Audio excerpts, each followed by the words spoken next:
Millions of children are being sold and exploited by human trafficking worldwide. Human trafficking is the fastest growing enterprise for organized crime.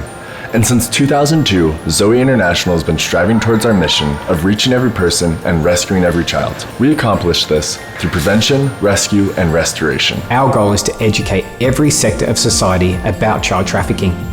We also work to identify children and communities at risk of trafficking, to equip advocates who will protect children, and to collaborate to develop long-term solutions that will see an end to child trafficking. We also work to rescue orphans and other vulnerable children from human trafficking. After we identify victims, we collaborate and assist in the rescue process alongside local and international governments and law enforcement. We then protect children who have been rescued and assist child survivors with the prosecution process. Zoe gives child survivors a safe and loving home.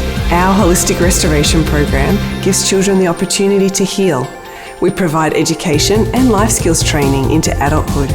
We support families towards successful reunification, and we repatriate children to their country of origin. With God's help, we have seen amazing results and life transformations in the lives of these precious children.